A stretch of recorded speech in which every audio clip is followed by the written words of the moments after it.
Je m'appelle Alison Foster, j'ai 28 ans. Pendant des années, j'ai cru qu'en prenant en charge toutes les dépenses familiales, ils comprendraient enfin que je comptais. Je payais le crédit immobilier et l'électricité, environ 3 000 $ par mois, directement depuis mon compte courant, pour que mes parents et mon petit frère puissent vivre confortablement. Je faisais des heures supplémentaires, je renonçais aux vacances, je vivais de café et de budget. Pourtant, malgré tous mes efforts, mon frère restait leur priorité. Les plans de dernière minute, les grandes idées, les excuses à n'en plus finir, et il le faisait toujours passer en premier. Et moi, toujours celle qui payait la facture. Quand je me suis fiancée et que j'ai organisé mon mariage à Asheville, je me suis dit, cette fois, ils seront là pour moi. J'ai envoyé les invitations et j'imaginais ma famille au premier rang, fière de me voir remonter l'allée. Mais la réponse fut toujours la même. Pas le temps, trop occupé, trop fatigué. J'ai ravalé mes larmes et je me suis dit que ce n'était pas grave, jusqu'à ce que je les vois sourire aux photos du barbecue de mon frère, avec la légende « La famille, c'est sacré ». Le jour de mon mariage, je suis restée silencieuse un instant. Puis j'ai encaissé tous mes chèques de paie et envoyé un message à la conversation de groupe familial. Immédiatement, mon téléphone s'est mis à vibrer sans arrêt. Et pour la première fois depuis des années, j'ai laissé entendre ma vraie voix. Avant de commencer mon histoire, dites-moi quelle heure il est et dans quelle ville vous êtes. Parfois, un simple commentaire suffit à réchauffer le cœur du conteur. De l'enfance à aujourd'hui, tous les regards dans notre maison se tournaient d'abord vers Caleb, comme si les projecteurs ne s'allumaient que lorsqu'il entrait dans la pièce. Mon frère Caleb, de quelques années mon aîné, avait le don de charmer tout le monde. Nos parents, les voisins, même les inconnus au supermarché.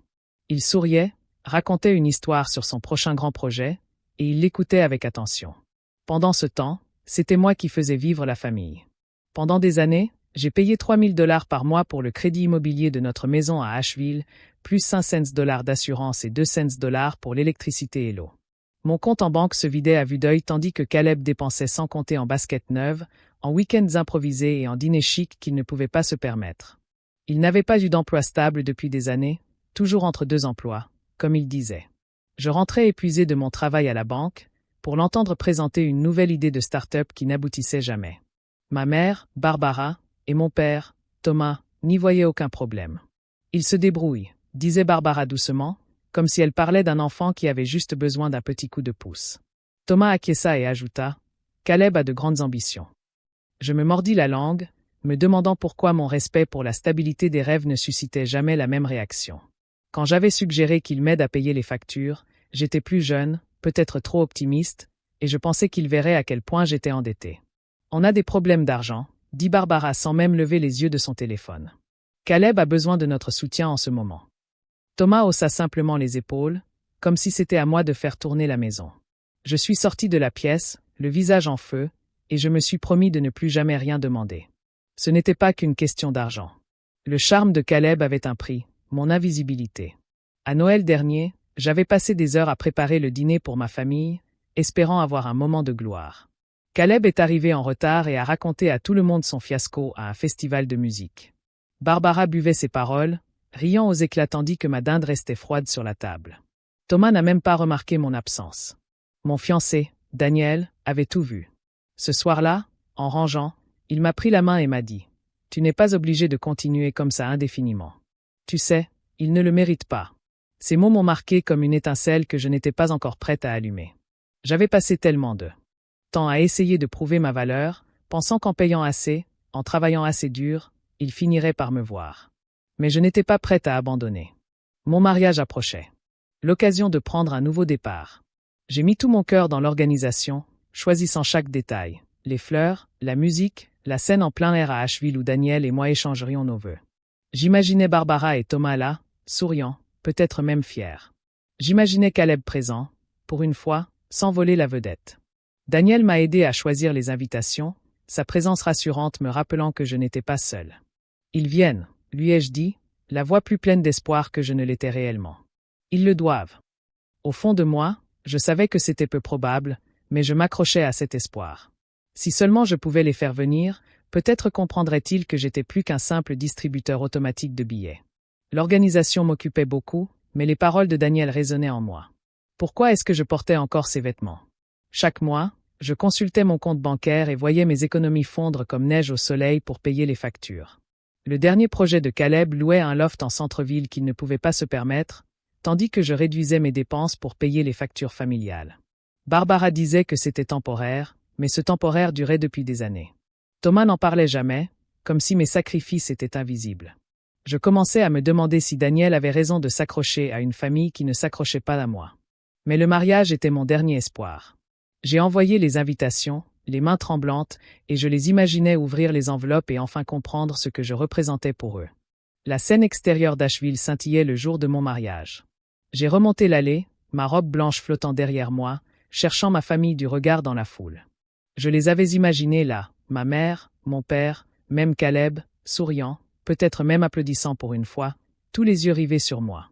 J'avais passé des mois à organiser tout cela, choisissant chaque détail, des roses à la musique, espérant qu'ils seraient là. Mais les chaises que j'avais réservées pour eux étaient vides. Mon cœur s'est serré, mais j'ai forcé un sourire qui a resserré mon bouquet. Daniel se tenait à l'autel, son regard rassurant. Je me suis dit qu'ils étaient juste en retard, coincés dans les embouteillages, loin d'être absents. Au milieu de la matinée, mon téléphone vibra. Un message to Barbara. On est trop occupé pour venir. Pas d'excuses, pas d'explications, juste ces 5 mots. Je fixai l'écran, les mains tremblantes. Thomas enchaîna avec un message. Désolé, ma puce. On ne peut pas venir. Comme si j'étais encore une adolescente qui demandait à être conduite, et non une mariée, le jour de son mariage. Je m'éloignai des invités, mon voile s'accrochant à une chaise, et composai le numéro de Barbara. Ça sonna longuement, puis je tombai sur sa messagerie. J'essayai d'appeler Thomas. Même chose. Le silence, plus assourdissant que la musique, me pesait sur la poitrine. Ils ne prirent même pas la peine de répondre. Je continuai, forçant un sourire en saluant tante, oncle et amis. La cérémonie commença et je prononçai mes vœux. La voix de Daniel, chaleureuse et assurée, promit d'être à mes côtés. Mais toutes les quelques minutes, je jetai un coup d'œil aux chaises vides, espérant un miracle. Rien ne vint. Puis, alors que nous posions pour les photos, mon téléphone sonna de nouveau. C'est ma cousine Megan qui m'a envoyé une photo qui m'a interpellé. Sur la pelouse ensoleillée d'un parc, Barbara, Thomas et Caleb étaient assis, souriants, un hamburger grillé à la main. La légende disait « La famille, c'est tout ». Posté 1 heure plus tôt, juste au moment où je remontais l'allée. Megan avait ajouté un message. « Je suis vraiment désolée, Allison. Tu ne mérites pas ça. » J'ai zoomé sur leur visage, leur rire, et j'ai senti quelque chose se briser en moi. J'ai glissé mon téléphone dans ma poche, les mains tremblantes. Daniel l'a remarqué et m'a prise à part en coulisses. « Qu'est-ce qui ne va pas ?» a-t-il demandé à voix basse. Je lui ai montré la photo, la gorge trop serrée pour parler. Il a serré les dents, mais il a pris ma main et l'a serrée doucement. « Tu es plus forte que ça, » a-t-il dit. « Ne les laisse pas gâcher ta journée. » Ces mots m'ont apaisé, et j'ai hoché la tête en forçant un sourire pour les invités. Nous avons coupé le gâteau, dansé notre première danse, et j'ai ri pendant les toasts. Mais cette photo est restée gravée dans ma mémoire. Ils n'étaient pas simplement absents. Ils avaient préféré le barbecue de Caleb à mon mariage et l'avaient même publié sur les ondes. Une fois la réception terminée, je me suis éclipsé dans un coin tranquille et j'ai de nouveau fixé mon téléphone. Le message de Megan était resté sans réponse, sa compassion, un maigre réconfort face à la douleur de cette absence. J'avais passé des années à porter leur fardeau, à payer leurs factures, à espérer un soupçon de reconnaissance. Mais cette fois, c'était différent. Ce n'était pas de la simple négligence. C'était un choix délibéré de m'effacer de leur présence en la famille, c'est sacré. J'ai repensé à toutes ces fois où j'avais ravalé ma douleur, me disant de tenir le coup, de continuer à payer. Rien de plus. Cette photo n'était pas qu'un simple cliché. C'était un électrochoc. Je n'allais plus les laisser m'oublier. J'allais faire quelque chose d'important, pour qu'ils comprennent ce qu'ils avaient tenu pour acquis. Daniel m'a trouvé. Sa cravate était dénouée, son sourire doux. « Ça va ?» a-t-il demandé. J'ai secoué la tête, mais ma voix était assurée. « Pas encore », ai-je répondu. « Mais je le ferai. » J'ai rangé mon téléphone, l'esprit en ébullition. Je ne savais pas exactement quoi faire, mais je savais que cela changerait tout. Ils pensaient pouvoir m'ignorer, choisir la fête de Caleb plutôt que mon mariage, et que je continuerais simplement à payer pour eux. Ils se trompaient. Ce soir-là, assise dans le salon, je fixais les factures. L'écran de mon ordinateur portable affichait des chiffres qui racontaient une histoire que j'avais ignorée trop longtemps. Des années de relevés bancaires défilaient devant mes yeux, chacun me rappelant tout ce que j'avais sacrifié. Depuis que je travaillais à la banque, j'avais investi des milliers de dollars dans la vie de ma famille. $3 000 par mois pour le crédit immobilier, 5 cents pour l'assurance, des centaines de dollars de plus pour les charges. J'avais accumulé plus de $100 000 ces 5 dernières années, puisant dans mes économies. Chaque salaire semblait disparaître dans leur maison, leur voiture, leurs loisirs, tandis que je me privais de mes propres dépenses. Je n'avais pas pris de vacances depuis des années. Je n'avais acheté de nouveaux vêtements que pendant les soldes. Tout ça pour qu'ils puissent vivre sans souci. Puis j'ai découvert pire. Caché dans un vieux mail, j'ai retrouvé le contrat que j'avais signé 2 ans plus tôt. $65 000 de mes propres deniers investis dans la start-up de Caleb. Il me l'avait présenté comme une affaire en or, une appli de livraison de repas qui, jurait-il, allait rapporter des millions. J'avais donné l'argent, persuadé que c'était ma chance de participer à ses grands rêves et de compter enfin pour lui. Mais l'appli n'a jamais vu le jour.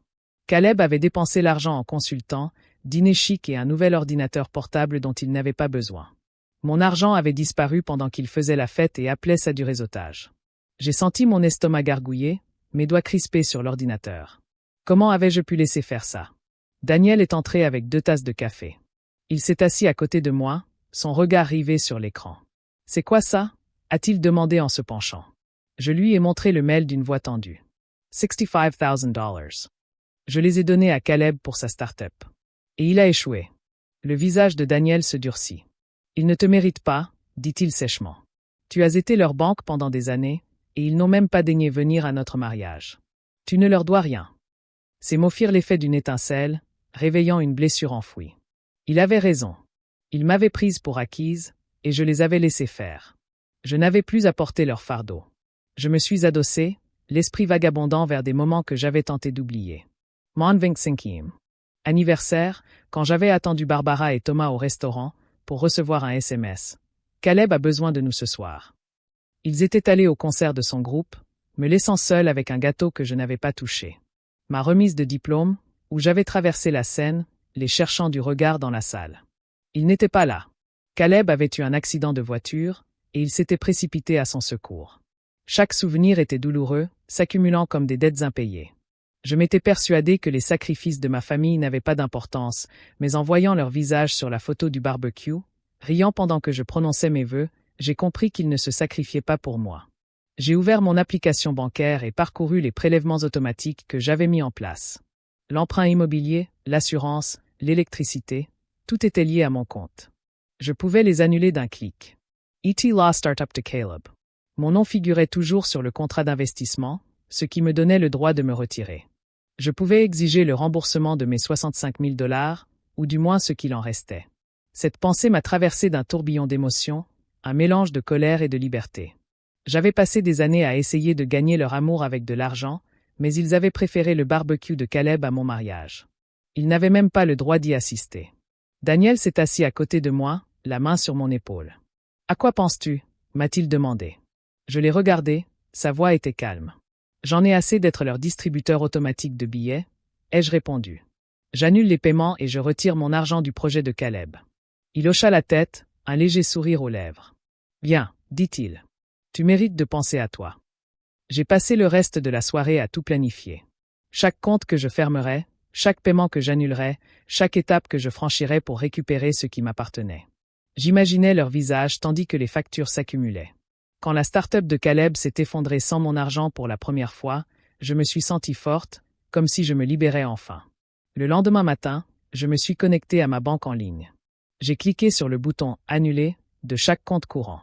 Le crédit immobilier, $3 000 par mois, supprimé. L'assurance, $500, résilié. L'électricité, l'eau, même l'Internet qu'ils utilisaient pour regarder leurs émissions en streaming. Tout était déconnecté de mon compte. Chaque clic était comme un soulagement, un poids que je portais depuis trop longtemps. Pendant des années, j'avais été celle qui faisait tourner leur monde pendant qu'ils m'ignoraient. Plus maintenant. Je me suis adossée à ma chaise, le cœur battant la chamade, sachant que ce n'était que le début. J'ai ouvert la conversation de groupe sur mon téléphone avec Barbara, Thomas et Caleb. Mes pouces ont hésité au-dessus du clavier et j'ai tapé un message qui me trottait dans la tête depuis des années. Crédit immobilier, assurance, électricité. Débrouillez-vous, ai-je écrit. J'ai appuyé sur envoyer avant même de réfléchir. Le message est arrivé dans la conversation avec un léger ping, mais c'était comme un coup de tonnerre. Je suis resté planté devant l'écran, attendant les conséquences. Quelques minutes plus tard, mon téléphone s'est illuminé avec le nom de Barbara. J'ai laissé sonner, mais je suis tombé sur sa messagerie. Sa voix était sèche et accusatrice. Comment peux-tu être aussi égoïste, Allison? Après tout ce qu'on a fait pour toi, je n'ai pas écouté le reste. Égoïste. Ces mots m'ont blessé, mais je ne voulais plus y croire. Le message de Thomas est arrivé ensuite. Ces mots étaient empreints de déception. Pourquoi essaies-tu de détruire cette famille? A-t-il écrit. Détruire la famille? J'ai failli rire. C'était moi qui tenais le coup, qui payais les factures pendant qu'il se pliait à tous les caprices de Caleb. J'ai raccroché, les mains désormais fermes. Je n'allais pas répondre, je n'allais pas m'expliquer. Il comprendrait bien assez tôt ce que signifiait être indépendante. Pour la première fois, j'avais l'impression de me choisir moi-même, et non eux. Daniel entra dans la pièce, son regard s'arrêtant sur l'écran lumineux du téléphone. « Tu l'as fait » demanda-t-il d'une voix douce mais fière. J'ai hoché la tête et lui ai montré le message que je lui avais envoyé. Il l'a lu, puis m'a regardé en souriant. « Tu as bien fait, » dit-il. « Tu les as trop longtemps portés. Il est temps que tu défendes ta propre valeur. » Ces mots m'ont enveloppé comme une douce chaleur, chassant la culpabilité que le message vocal de Barbara avait tenté d'instiller. Daniel avait vu mes sacrifices, ma souffrance, contrairement à ma famille. Son soutien m'a fait me sentir enfin comprise, comme si je sortais de leur ombre. J'ai mis à jour mon adresse e-mail, m'attendant presque à un autre message de Barbara ou de Thomas. Au lieu de cela, un message de la banque est apparu. Confirmation des annulations de prélèvements automatiques. Je l'ai lu 2 fois, laissant les mots s'imprégner en moi. La banque avait été prévenue. L'assurance avait alerté les fournisseurs d'énergie. C'était clair. Un soulagement immense m'a envahi, un soulagement que je n'avais pas ressenti depuis des années.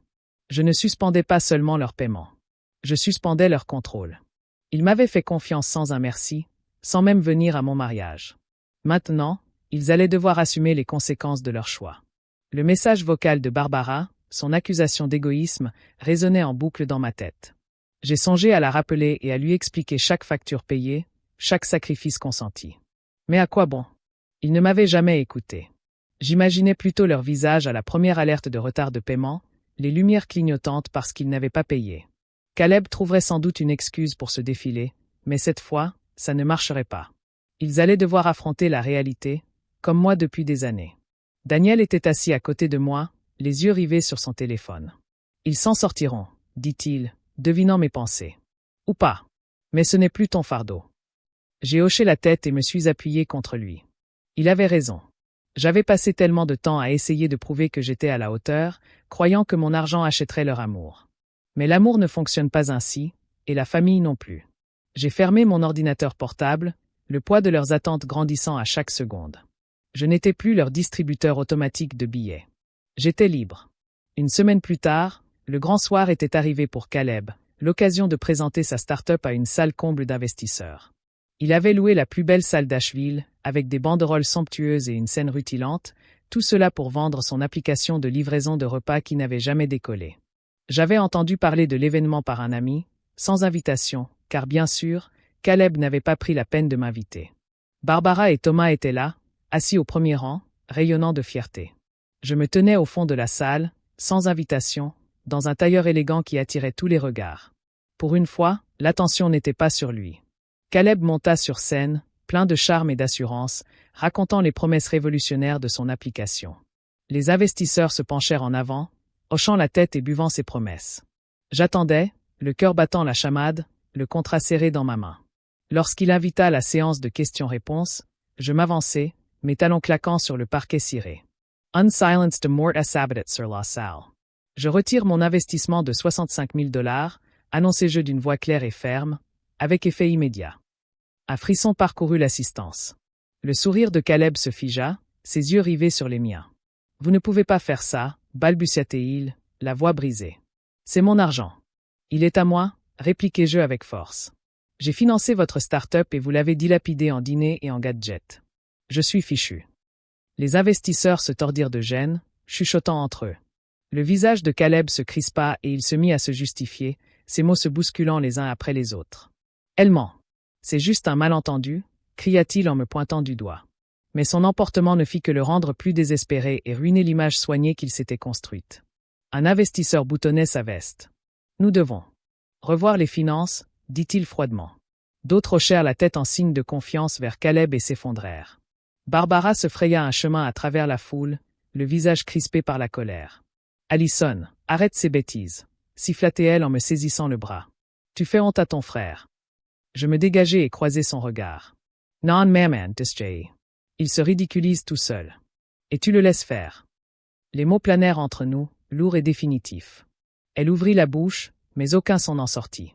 Pour une fois, son opinion m'importait peu. J'avais passé des années à essayer de lui faire plaisir, de leur faire plaisir à tous, et ils avaient préféré le barbecue de Caleb à mon mariage. Je n'allais pas céder maintenant. Je me tournai vers les investisseurs qui bloquaient le contrat. Mon investissement m'appartient légalement, je peux le retirer, dis-je. Vérifiez les conditions. Caleb tenta de faire taire sa voix qui montait, mais il n'avait plus la mainmise sur la salle. Les investisseurs prenaient des notes, certains déjà en route pour la sortie. Son projet, son moment de gloire, était en train de s'effondrer, et il ne pouvait s'en prendre qu'à lui-même. Je suis sorti la tête haute, laissant Caleb bafouiller sur scène et Barbara figée dans le public. L'atmosphère était plus légère dehors, comme si j'avais enfin réussi à faire reposer leurs espoirs sur moi. Daniel m'attendait dans la voiture, son sourire chaleureux tandis que je prenais place côté passager. « Tu as été incroyable, dit-il, la voix pleine de fierté. Tu as su te défendre. » Je me suis adossé et j'ai ri, me détendant. C'était vrai, n'est-ce pas? Pour la première fois depuis des années, je me sentais maîtresse de la situation, et non plus simplement en train de réagir à leurs exigences. Daniel a pris ma main et l'a serrée doucement. « Ils vont le sentir, » a-t-il dit. Et ils ont raison. J'ai hoché la tête, songeant au poids de ma décision, réalisant non pas de la culpabilité, mais du pouvoir. Le lendemain, le message de Thomas est arrivé alors que je sirotais mon café. « Tu as fait du mal à cette famille, Allison, » disait-il. « Tu nous dois des excuses. » J'ai fixé les mots, serrant plus fort ma tasse. Faire du mal à la famille. Après des années à payer leurs factures parce qu'ils avaient séché mon mariage pour le barbecue de Caleb, maintenant c'était moi qui leur devais de l'argent. J'ai raccroché en serrant les dents. Les exigences de Thomas n'étaient pas nouvelles. La dette était leur arme. Par choix. Mais cette fois, je n'ai pas cédé. J'ai ouvert mon ordinateur portable et j'ai sorti des années de relevés bancaires. Chacun témoignait de mes sacrifices. Remboursement d'emprunt, prime d'assurance, facture. J'avais tout payé mois après mois pendant qu'ils célébraient les rêves vides de Caleb. J'ai compilé chaque reçu dans un seul courriel, avec des pièces jointes totalisant plus de 100 000 $. Dans l'objet, j'ai écrit « Ce que j'ai fait pour vous ». Le texte était simple. Voici tous les paiements que j'ai effectués depuis que j'ai commencé à travailler. C'est fini. Je l'ai envoyé à Barbara Thomas et à Caleb, le doigt fermement appuyé sur le bouton « Envoyer ». Qu'ils voient la vérité noire sur blanc. Je ne me suis pas arrêté là. J'ai écrit un deuxième courriel, cette fois-ci à eux trois. Je coupe les ponts, ai-je écrit. Je n'ai pas besoin que cette famille connaisse ma valeur. L'envoyer, c'était comme briser une chaîne.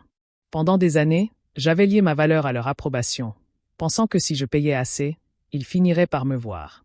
Mais j'étais assez bien comme je étais sans eux. J'ai fermé mon ordinateur portable, le cœur plus léger qu'il ne l'avait été depuis des années. Leur culpabilité. Face à leurs exigences, je n'avais plus aucune emprise sur eux. La nouvelle s'est vite répandue. Une amie m'a envoyé un texto.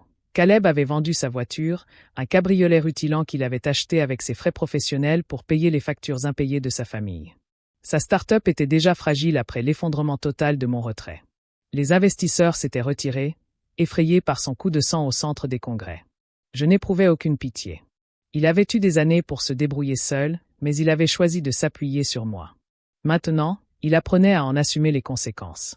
Barbara s'est emparée des réseaux sociaux, comme prévu. Son message était vague, mais incisif. Certains oublient ce que signifie la famille. Les cœurs ingrats blessent le plus. Je l'ai vu à travers la capture d'écran d'une amie, ses mots dégoulinants de culpabilité, mais les commentaires racontaient une autre histoire. « Tu as séché son mariage pour un barbecue », a écrit une amie. « Regarde-toi dans un miroir ». Une autre a acquiescé. « Elle a payé tes factures pendant des années ». Le message ingrat de Barbara s'est retourné contre ses amis, l'a trahi et a mis en lumière le favoritisme dont j'avais été victime toute ma vie. Je n'ai ni commenté ni réagi. Ce n'était pas nécessaire. La vérité avait éclaté. Soudain, mon téléphone a vibré, un message de ma tante Déborah. « Tu as bien fait », écrivait-elle. « Je suis fière de toi. » Ces mots m'ont surprise, une voix de soutien rare de la part d'un membre de la famille. Déborah s'était toujours tenue à l'écart des drames, observant discrètement. Son message était comme une bouée de sauvetage, Un rappel que tout le monde ne me voyait pas comme la méchante. J'ai tapé une réponse rapide. Merci, tante Déborah. C'était bref, mais tellement important. Daniel est entré dans la cuisine et a remarqué mon sourire. Des bonnes nouvelles? A-t-il demandé. Je lui ai montré le message de Déborah et il a hoché la tête. Elle a raison, a-t-il dit. Tu es plus forte qu'ils ne l'ont jamais cru. Je me suis blottie contre lui, reconnaissante de sa présence rassurante. J'avais passé tellement de temps à courir après une famille qui ne m'appréciait pas, mais maintenant je voyais ce que j'avais. Des gens comme Daniel et même Déborah qui me voyaient tel que j'étais. Une semaine plus tard, Megan m'a envoyé une photo. On y voyait Caleb debout à côté d'un panneau « À vendre ». La maison où notre famille avait vécu pendant des années était à vendre. Un geste désespéré pour rembourser l'emprunt qu'il ne pouvait plus payer. Le message de Megan était bref. Il n'arrivait plus à suivre. Jay fixes la photo. Les épaules de Caleb étaient affaissées. Son visage était marqué par la frustration. Sa cote de crédit était ruinée par des factures impayées et l'échec de sa start-up. J'ai ressenti une pointe de tristesse, non pas de culpabilité, mais de fatalité. Il m'avait fait confiance si longtemps. Et maintenant, la réalité les rattrapait. Barbara et Thomas n'avaient plus eu de mes nouvelles depuis mon courriel. Leur silence était plus éloquent que n'importe quelle dispute. Des amis m'ont dit qu'ils avaient des difficultés. Les messages tardifs qui avaient constitué leurs économies s'évaporaient sans mon soutien. Je m'attendais à de la colère, peut-être à d'autres accusations, mais leur absence était révélatrice. Ils avaient bâti leur vie autour des rêves de Caleb, et maintenant ces rêves s'étaient effondrés, les laissant face au chaos. Je ne ressentais aucun triomphe, seulement une détermination tranquille. J'avais fait le bon choix, je m'étais éloigné de leur désarroi. Je me suis recentré sur ma propre vie. Daniel et moi avons décidé de célébrer notre mariage autrement, en organisant une petite réception dans le jardin avec nos amis proches. La soirée était douce, emplie de rires et illuminée par des guirlandes lumineuses. Nous avons dansé sur une musique douce, entourée de personnes présentes et bienveillantes. Pas de chaises vides, pas d'attente pour la famille qui ne voulait pas venir. J'ai regardé Daniel, son sourire rayonnant, et j'ai ressenti une paix que je n'avais jamais connue. C'était cela qui comptait. Des gens qui me voyaient, qui m'appréciaient inconditionnellement. Assise avec mes amis ce soir-là, j'ai compris quelque chose de profond. La famille, ce n'est pas seulement une question de sang. Ce sont les personnes qui vous choisissent, qui sont là pour vous dans les moments importants.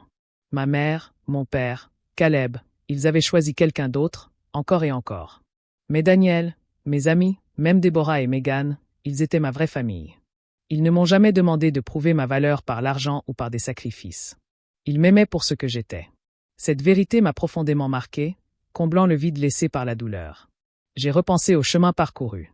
J'avais passé des années à rechercher la validation, croyant pouvoir acheter l'amour avec chaque facture réglée, mais l'argent n'y pouvait rien. La leçon était dure, mais claire. N'attendez pas que les autres valident votre valeur. C'est vous qui la définissez, par vos choix, vos limites, votre vie. J'avais trouvé la mienne et elle me suffisait amplement. Je tiens à vous remercier d'avoir écouté mon histoire. Le chemin a été long, mais la partager me semble important. Si cela vous parle, n'hésitez pas à partager vos réflexions dans les commentaires. Vos histoires, votre force, elles comptent aussi. Avant de m'endormir ce soir-là, j'ai ouvert mon téléphone et j'ai retrouvé l'ancienne conversation de groupe familial. Des messages datant de plusieurs mois persistaient.